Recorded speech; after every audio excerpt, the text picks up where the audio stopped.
Welcome to a short reflection by Sebastian Mahfoud on Canto VII of Dante's Paradiso.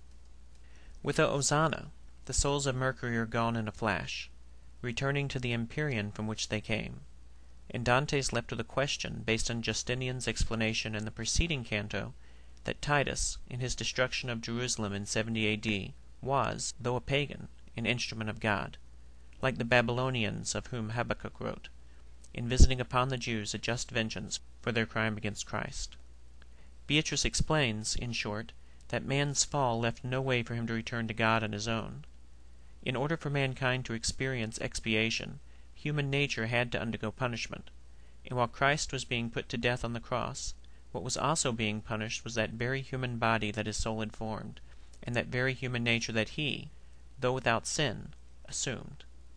Ciardi explains the scholastic reasoning in Beatrice's argument, that the death of Christ was just because he had taken upon himself both the nature and guilt of mankind.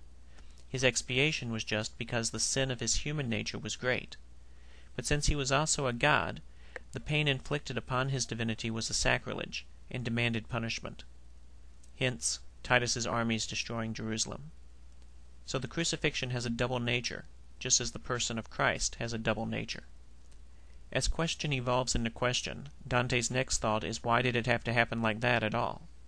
And Beatrice points out that when human nature sinned, it sinned totally. God either had to forgive the sin by courtesy alone, or that man, by his own penitence and pain, atone.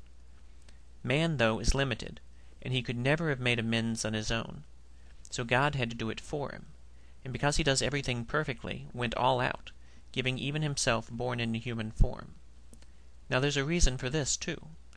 The depth of humility required to make amends for the height of pride demonstrated in Adam's eating of the apple was possible only by a man who was also God, man's own humility being insufficient to make amends for the ultimate dignity he offended. In this we find the serendipity of the fall, for it opened the door to God's uniting himself with human nature, a union that is itself eternal. When Christ died on the cross, all of humanity died in that instant, debt paid, so that it could be resurrected with Christ in eternal life with God. Whatever God directly creates, moreover, lasts forever, and Beatrice points out that God not only directly created our souls, but also our bodies into which he breathed the first life. Philosophical arguments of the composite nature of the body and soul are no longer necessary in the face of this divine revelation. The body has to be resurrected because, though it is corruptible and dies, it's part and parcel of the direct creation of God. In the 6th canto of the Inferno, Dante asked Virgil what would happen to the souls of the damned after the resurrection. And Virgil pointed Dante back to Aristotle, who had written, "The more a thing is perfect, the more it feels of pleasure and of pain." As for these souls, though, they can never soar to true perfection. Still, in the new time, they will be nearer to it than they were before. The resurrection affects everyone, saved and damned alike, born and stillborn, carried and miscarried. For the soul that formed even the conceptus will have a share in eternal life, whether it be a life of hopelessness or a life of bliss.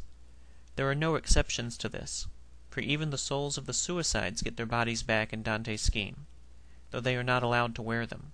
The justice that was served at Calvary restored our relationship with God, and all we have to do is live in that relationship by following God's commandments, the greatest of which, Christ tells us according to Matthew, is to love the Lord your God with all your heart and with all your soul and with all your mind.